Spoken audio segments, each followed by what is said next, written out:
किस्मत को पलट कर जो वार कर दे, खामोश जिंदगी में जो साज भर दे, कलाकार वो है जो मामूली को खास कर दे। ऐसी ही महान कला के धनी हैं बॉलीवुड के जाने माने प्लेबैक सिंगर और music composer Padmashri awardee Kailash Kher ji, जिनसे हम जानेंगे कि कला, कलाकार और आध्यात्म का क्या समन्वय है। तेरे नाम से जी लूं, तेरे नाम से मर जाऊं, तेरे नाम से जी लूं, तेरे नाम से मर जाऊं।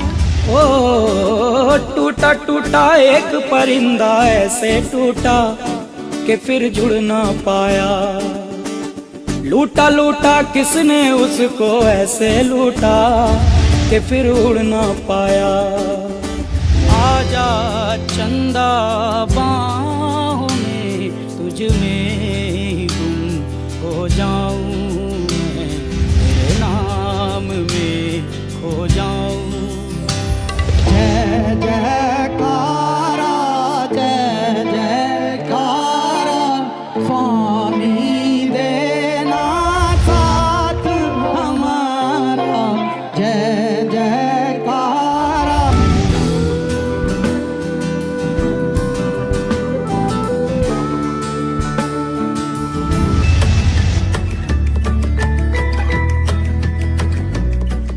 हेरी सखी मंगल गौरी, धरती अंबर सजाओरी, उतरेगी आज मेरे पी की सवारी। आरी कोई काजल लाओरी, मोहे काला टीका लगाओरी, उनकी छब से दिखूं मैं तो प्यारी। लक्ष्मी जीवारो नजर उतारो, आज मेरे पिया घर आएंगे। बहुत ही खुशी की बात है कि कुछ कुछ विषय ऐसे होते हैं जिन पर जब आप बोलते हैं तो आप नहीं बोलते, ईश्वर बोलते हैं। आप एक द्वार बन जाते हैं, एक चैनल बन जाते हैं, एक माध्यम बन जाते हैं। नमस्कार, मैं हूं कैलाश खेर और आज मैं ब्रह्म कुमारी, एक ऐसी संस्था जो मानवता का चारों ओर पूरे विश्व पटल पर संदेश दे रही हैं, और उनके माध्यम से ये संदेशा दे रहा हूं कि कला और कलाकार का क्या महत्व है, और ख़ास तौर से आज के इस संकट काल में जिसका बहुत ज़्यादा प्रभाव पड़ा है पूरी पृथ्वी पर, पूरी सृष्टि पर, पूरे ब्रह्मांड पर। ऐसे में मैं बताना चाहता हूँ, जब क्षीर सागर मंथन हुआ तो देवताओं में और जो गण थे, गंधर्व थे, उन सब ने मिलकर भगवान शिव की आराधना की और उनसे मार्ग पूछा कि क्या क्या हमारे कर्तव्य हैं। भगवान अब बताओ किस तरह से हमें तीन लोगों को संवारना है और सजाना है और इसे निखारना है और पूरे ब्रह्मांड को चलायमान रखना है। तो जिस प्रकार से उस वक्त सब ने अपने अपने कर्तव्य बांटे, कुबेर ने धन का जिम्मा लिया, फाइनेंस मिनिस्ट्री का, बाकी सब अपने अपने कक्ष में जा जाकर अपने अपने क्षेत्र में संभालने लगे। इसी प्रकार से जो साधकों का ग्रुप था, साधकों का जो समूह था, गंधर्व का जो एक पूरा समूह था, उनको पृथ्वीलोक पर भेजा गया कि जब भी कोई आपदा है, जब भी कोई मानसिक असंतुलन है, उसको साधक, जो सच्चे साधक हैं, गंधर्व रूप वही होते हैं जो सच्चे साधक होते हैं। इनमें भी दो प्रकार होते हैं, दो श्रेणियां होती हैं। जो फूहड़ और मनोरंजन की दृष्टि से अपने आप को इस रूप में मानते हैं, वो गंधर्व रूप नहीं है, वो बस एक हैं वो भी।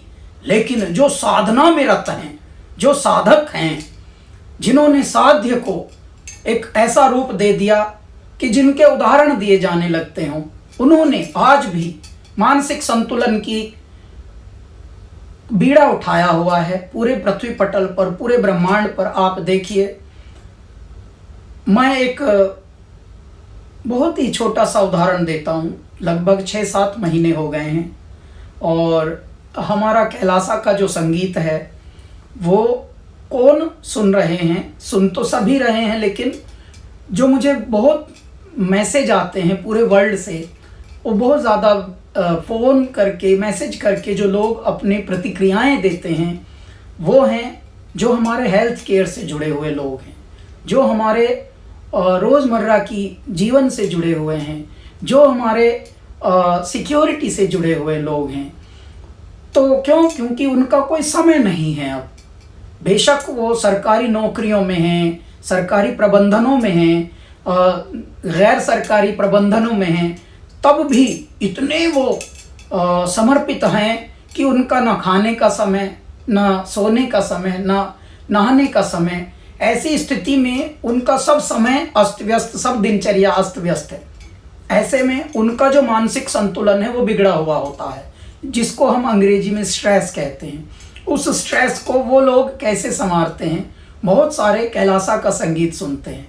तो मैं सिर्फ ये बताना चाहता हूँ कि हमारी संतति ने बहुत प्रगति की है, टेक्नोलॉजिकली भी बहुत एडवांस हो गए हैं और भी काफ़ी चीज़ें बदल रही हैं, प्रगति की परिभाषाएं बदल गई हैं।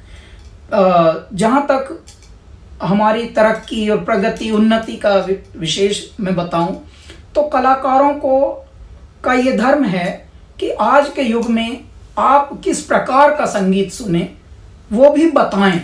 सिर्फ संगीत आप बनाएं ये पर्याप्त नहीं है, हम ये बताएं भी अपनी संतति को कि किस तरह के शब्द सुने, किस तरह के धुनें सुने, किस तरह की ध्वनियाँ, जो साउंड जिसे हम कहते हैं, वो कैसा हो। ऐसा हो कि जब आप रोमांटिक गाने भी सुने तो उसमें भी आपको एक पवित्रता का एहसास हो, एक परम का एहसास हो। देखिए, जो भौतिक है वो चरम तक होता है, लेकिन जो अनंत होता है, अलौकिक होता है, वो परम तक होता है।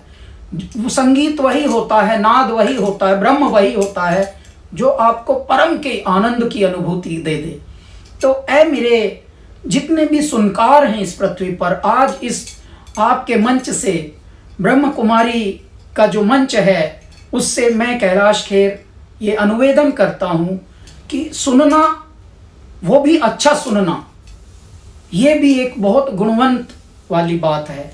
तो ऐसे में अपनी जनरेशन्स को हम सुधारें, उनको बताएं कि हम जैसे अच्छा खाने से हमारा मनसा वाचा कर्मणा, हम तीनों का संतुलन रखते हैं, इसी तरह से हमारी इंद्रियों को, हमारे ब्रह्मरंध्रों को, हमारी धमनियों को, हमारे रसों को संतुलित करने के लिए अच्छा संगीत होना, अच्छे शब्द होना, अच्छे भाव होना, अच्छे नाद होना, हम ये सुनना शुरू करें। अच्छे संगीत में मैं उदाहरण देता हूँ, आप सामान्यतया बाहुबली का गाना, बाहुबली का संगीत सुनिए, दोनों बाहुबली फिल्मों का संगीत। नॉन फिल्मों में आप कैलासा का संगीत सुनिए।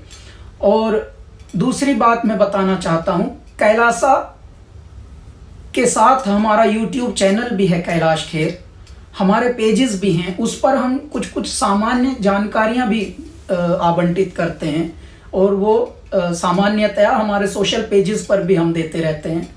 एक और खुशी की बात है जो मुझे आपके मंच से बताना है, हम बहुत ही शीघ्र, यानी कुछ ही महीनों में, Kailash Kher academy of learning arts, यानी शॉर्ट फॉर्म में KKALA, कला डॉट इंडिया का IN, kala.in, KKALA.in, ये ऑनलाइन होगा।